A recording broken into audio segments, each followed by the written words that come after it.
So my real name is Tony or Antonio, but most know me by Saxl, and I live in Havre de Grace, Maryland, but I was born in Baltimore, Maryland. My time as a kid was relatively split between both places, so I spent a lot of time in Baltimore and a lot of time in Havre de Grace, so I kind of claim both depending on my mood that day. So Havre de Grace, Baltimore, that's where I'm from. When I first discovered my passion for music, I think it's easier to actually talk about, like, I don't remember a time when I wasn't passionate about music. Like, I think that's like almost the better answer to that question. I don't ever remember a time where music wasn't the thing that I already knew that I wanted to do. And I think both my parents kind of played a major role in that, especially my dad. He's a musician. Even to this day, we played together all the time in a lot of different groups and play in church together. And he still in a band, but he wasn't in a band when I was young, and they used to travel. They were doing like different, casinos and resorts and stuff like that. And they would do residencies there for like, a month at a time or a few weeks at a time. So he was always on the road for Pennsylvania, Ocean City, Mississippi, wherever. And they were essentially just playing like top 40 stuff. And my mom and my brother and me, like, she would take us to go see him on weekends or during summer vacations. We'd go down to the beach and stay there for a weekend or for a week or whatever. And it was really, really sick. So I feel like my childhood is vastly different than probably a lot of my peers that I went to school with because, I spent a lot of time in nightclubs and venues when I was really little, like 2, 3, my mom would take us, we'd watch the first set and then we'd have to go to bed. So my mom would take us, back to our hotel room and we'd all go to sleep, and then he'd get back at whatever time when he got done. And then my mom was a DJ, so she put me on to a lot of music when I was young too, like, everything that was popping in the clubs in the 90s, from like Tupac to Big Pun to like the Offspring, because the 90s was like a weird time. You had like equal stuff on the radio that was like hip hop, R&B, Joe and all like those kind of like 90s artists, and then you had like Limp Bizkit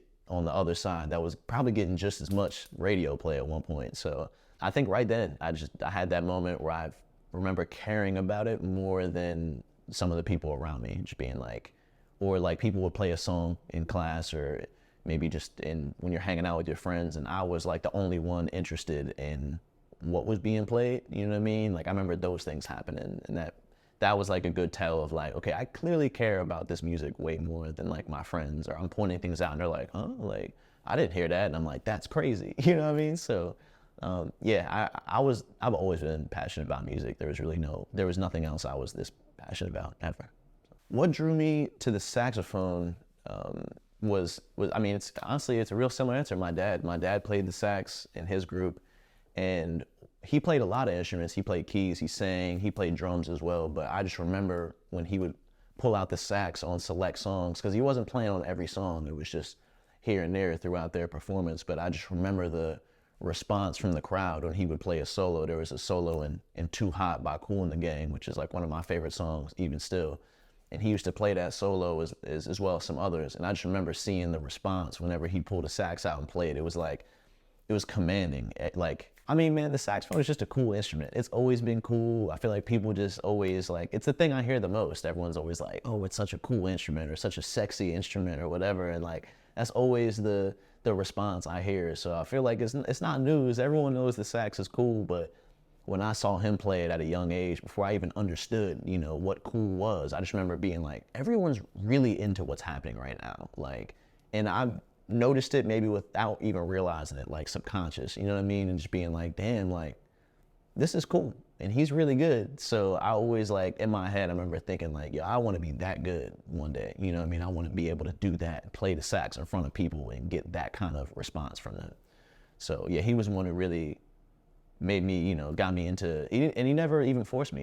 He just was there. He was just available. Like, hey, play the sax. So 4 years old, 5 years old, here, blow into this real quick. Try this, see if you can get a note out, Played in school, and I'd already been playing. He had been showing me things like when I was young. So by the time I even got to like 3rd, 4th grade where you choose an instrument, I remember I had originally wanted to play trombone because in my mind, I was like, I already played the sax. So if I play trombone, then I'll have like another instrument that I can learn how to play. But my arms weren't long enough. I remember my teacher was like, your arms aren't long enough to stretch to get all the notes. So if you play sax, just play that. And I was like, cool.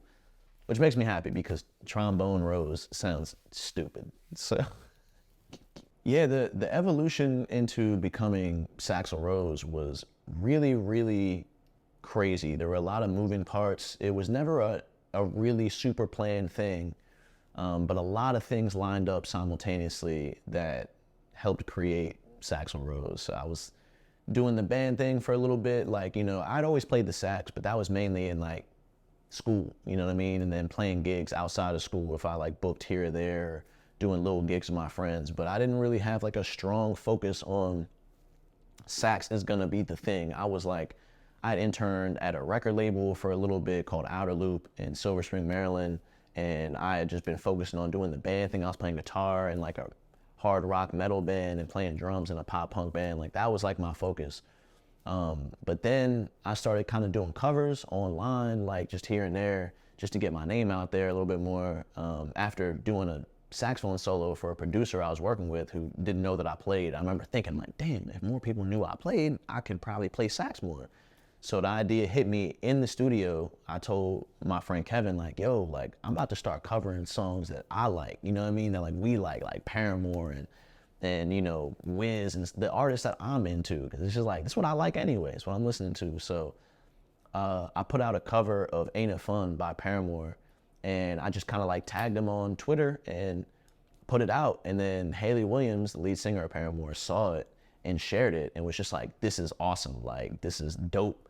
And it started going crazy. It did like 200,000 views in like a day or something like that. And I remember like seeing the response, and my Twitter name at the time was Saxl Rose because I had been changing it to like different sax puns. And my boy Paul Ham, which is a nickname in itself, his real name is Adam, but my boy Paul, his Twitter name was Steve Harvey for like a year for no reason at all, just off of like an inside joke.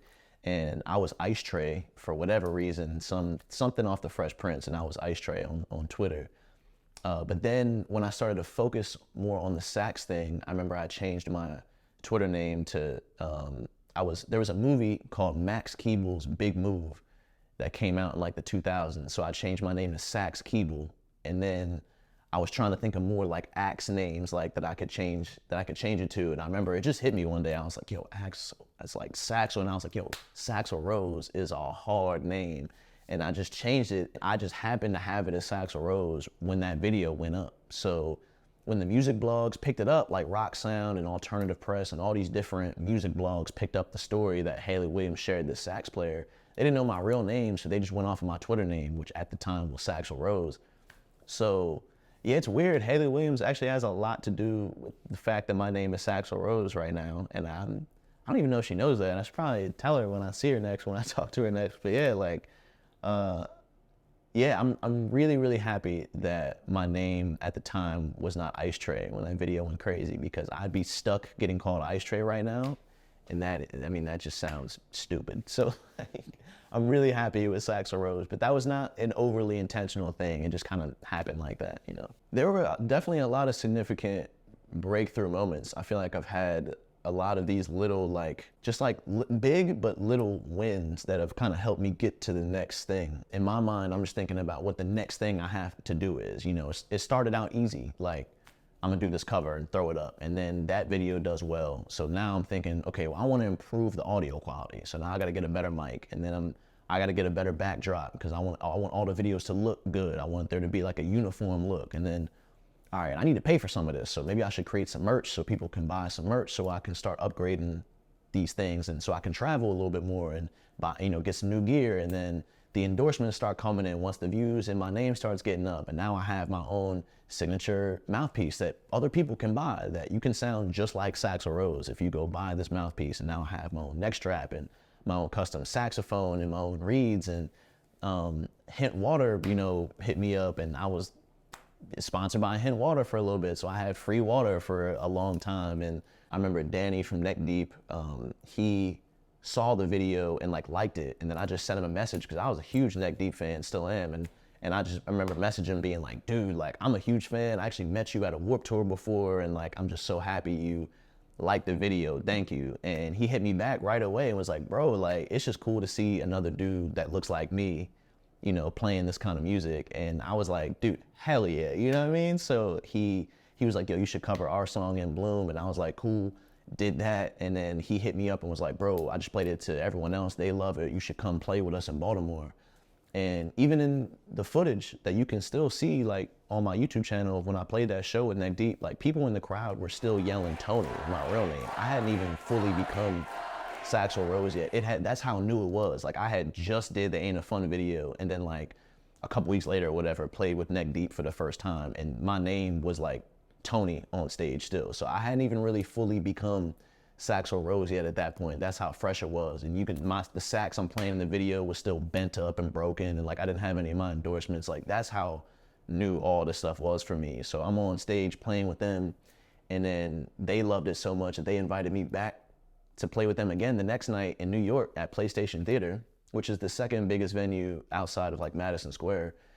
So I was like, hell yeah. The job I was working at the time, I was like, I'm not coming in tomorrow. Like I'm playing this show with Neck Deep, and played that show, and then that went great. And again, all the press is picking this up, you know what I mean? All the music blogs are picking this up, and I'm just like a fan who just happens to be like playing the sax and just going with the flow. And then I'm just getting all these opportunities. And I remember just thinking like, damn, like this is cool. This is going really well.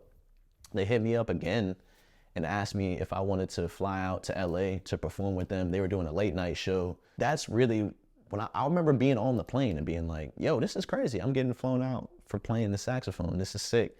And then I played with Paramore, and that was like huge. That was like the first time I felt like there were people in my town and who knew me who were like, damn, like that's crazy. I know who Paramore is. You know, they might not have known at first who Neck Deep was, but like everyone knows Ain't a Fun. You know, everyone knows, you know, Only Exception and stuff like that. So when I played with them in front of that many people, you know what I mean? There's 25,000 people there. So when the footage came out about that and all the stories, you know, all the music blogs picked it up, I definitely remember feeling like that was a huge breakthrough moment for me as far as being like, damn, this is cool. This is something that I could continue to do.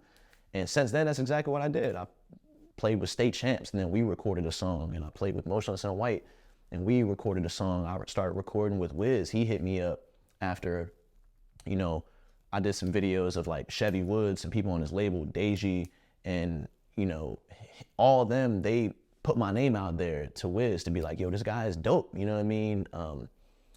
Breeze, his security guard, Ludi, all these dudes who work around Wiz all threw my name out there and were like, yo, this guy is dope. So by the time it got back around to Wiz, he hit me up and was like, I'm working on this mixtape.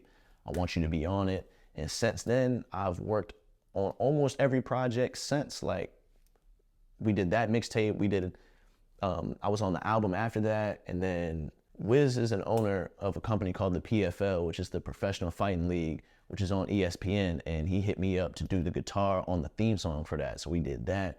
I was on Multiverse. I flew to LA and recorded a bunch of sax and guitar for his most recent album that came out. So it's like, since then, I've been able to work with him a bunch, which is crazy because everyone who knows me knows like Wiz has been my favorite artist forever. So it's been super organic, but it's been crazy at the same time. And all these moments for me have been huge breakthrough moments for me. You know, being able to say that I'm recording with these types of artists is just crazy. And I notice it does help me, you know what I mean, a lot in my career and stuff like that. So yeah, I mean, playing with Jelly Roll was huge. That was the first country artist I've ever played with. So having him bring me out on stage at Merriweather, the place I also played with Paramore and the place I also played Warped Tour at, like, was huge, especially in that venue to that crowd of a bunch of country fans who have probably never even heard of Saxl Rose before. Having him say, Saxl Rose on the saxophone, y'all. Saxl Rose on the saxophone tonight, y'all.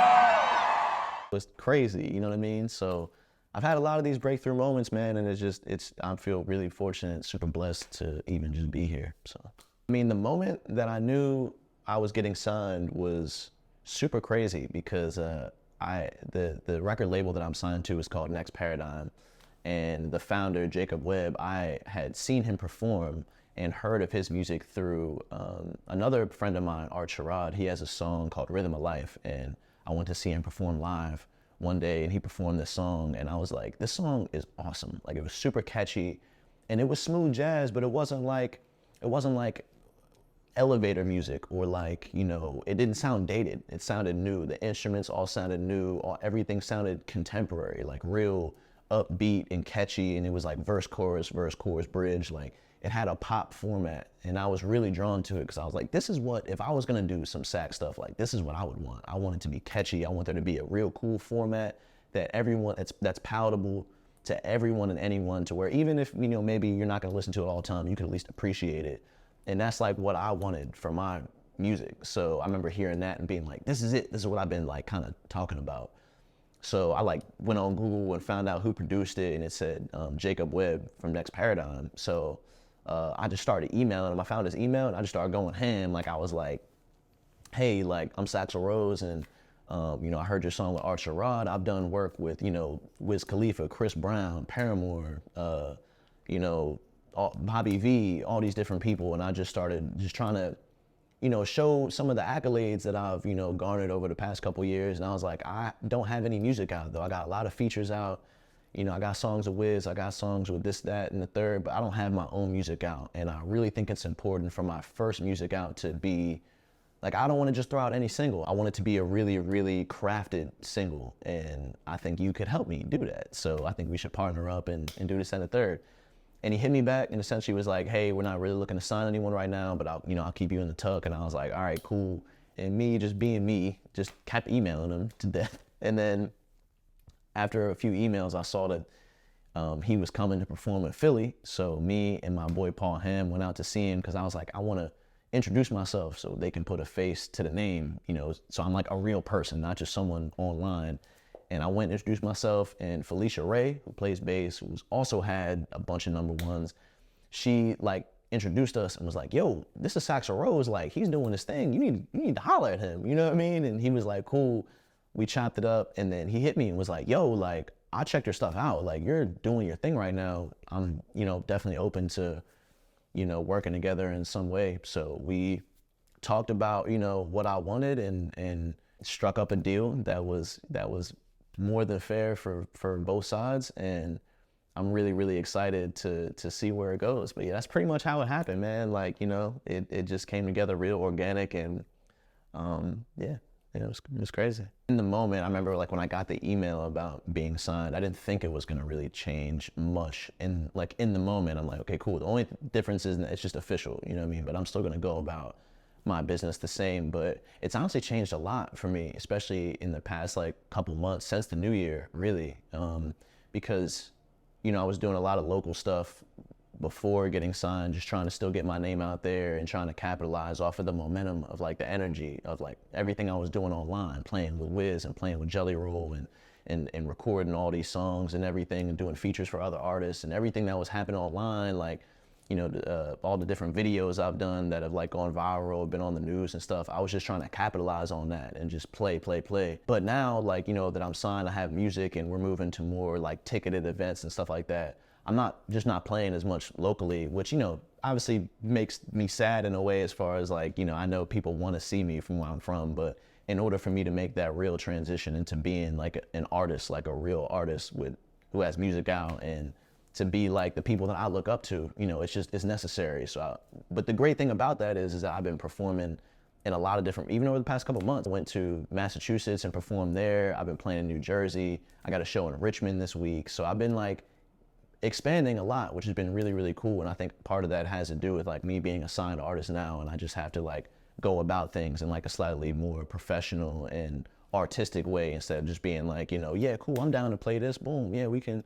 You know, now I'm approaching it from like, yo, I got an actual product that I'm putting out there to the public that I want to promote and that I feel like is special. So I need to treat it as such. So that's like been the most major change, and just seeing the love that I've been getting from my hometown, from everyone in Havre de Grace, like being a signed artist, it just hits a little bit different now. You know, there's a lot of up and coming artists from my town and other people who do creative stuff, whether it's music or otherwise. But I can just tell the energy is hitting a little bit different now for everybody. Once I announce it, like, yo, I'm signed, like all this work that I've been putting in the past couple of years, like it's building up into something. It's not just me like playing shows and recording content. It's like I'm doing all this for a reason, you know what I mean? Like, and it's a really organic reason, and it's fun.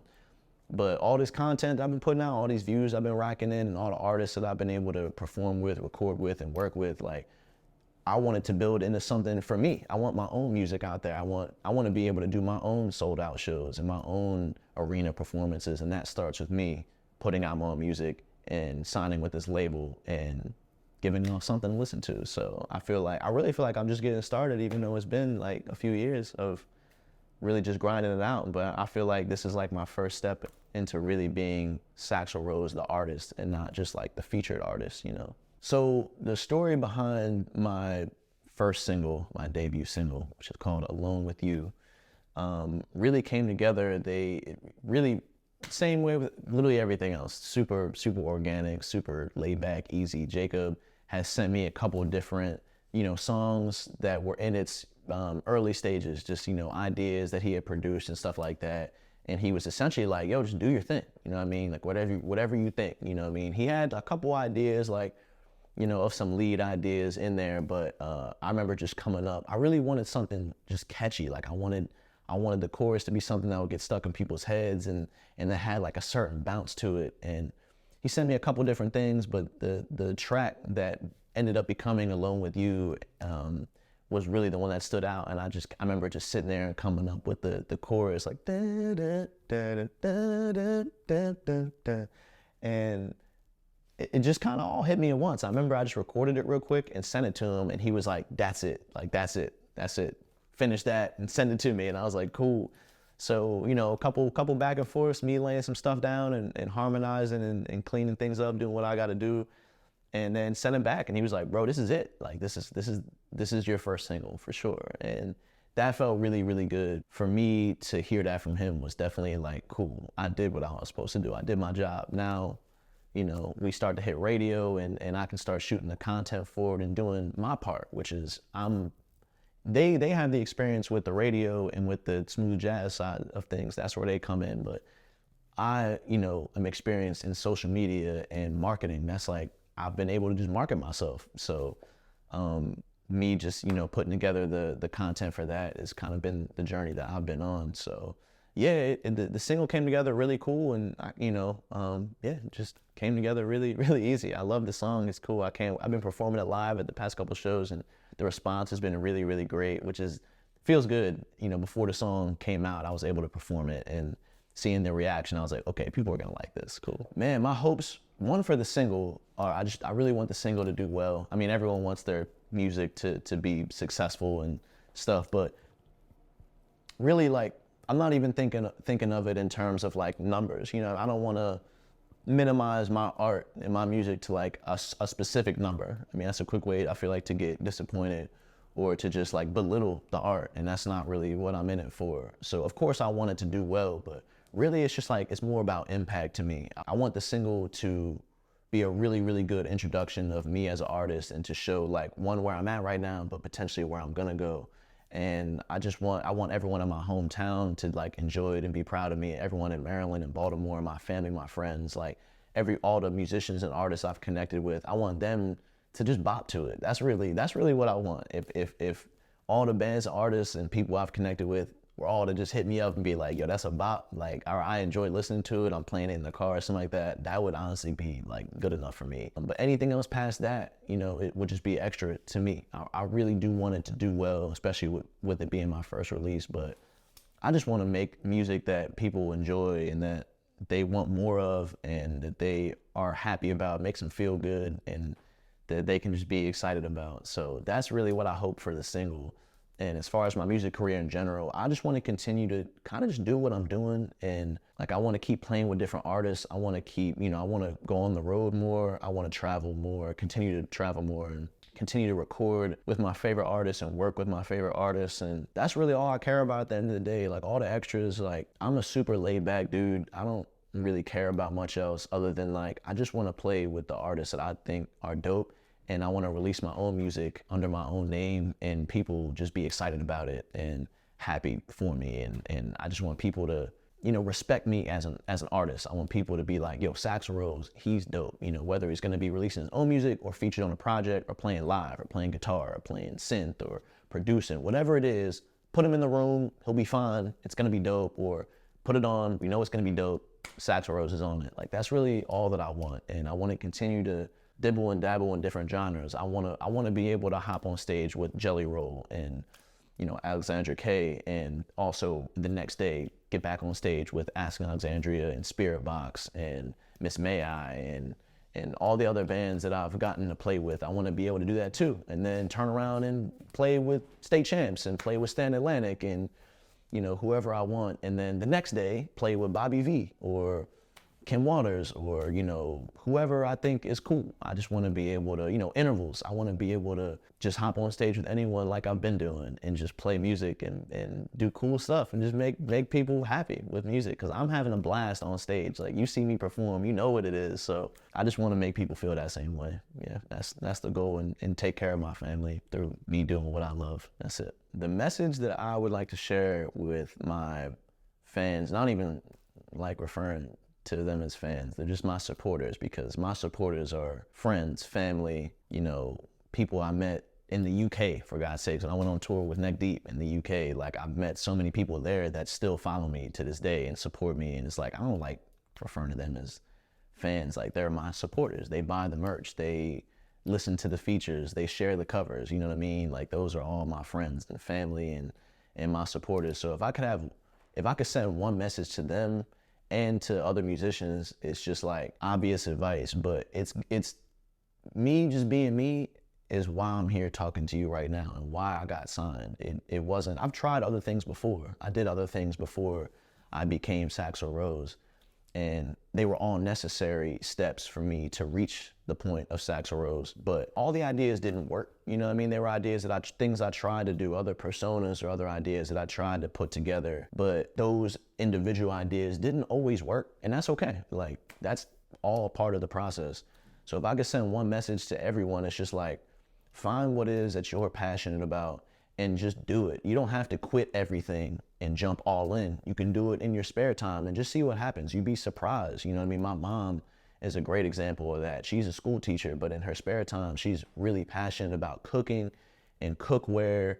And she started doing Pampered Chef. She started selling for this company called Pampered Chef, and she started ranking up, like, through the Pampered Chef ranks, if you will. She started, you know, at the bottom tier, and now she's an elite salesman, whatever the title is, and she has, you know, a team around her, and they all sell, and she does parties online. And it's like, she was just she didn't force her way into that, you know. She just was passionate about cooking and found something that made sense, that aligned with that passion, and then went for it. But she didn't, you know, give up everything else. She just kept doing what she was doing, and in her spare time, hey, let me see where this goes, and it started working. And it's easy because she's passionate about it.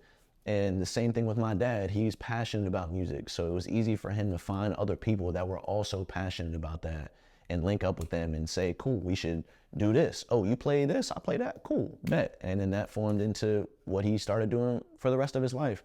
And I've met plenty of people who do the exact same thing. The person who's filming this right now, Jordan, he found what he was passionate about, and now he has a team around him. I'm sure that wasn't necessarily always the immediate plan. It started out with maybe just being passionate about photography or videography, and then that moved from one thing to the next. He's a businessman, I'm a businessman. This is what we do. So if I could recommend anything to anybody else, it's just find what you're passionate about, and don't always take everyone's advice. Trust your instinct, listen to yourself and your passion. You know, everyone's gonna give you their perspective based off of their experience, and that's fine. You can learn something from anybody and everybody, from the person with more experience to the person with less experience to the person who you've never met. You can learn from everybody. So listen to everything. But I'm here to tell you, if I would have listened to every single person who told me that Saxl Rose wasn't gonna work, or the idea behind Saxl Rose wasn't gonna work, I'd literally be nowhere right now, because I cannot tell you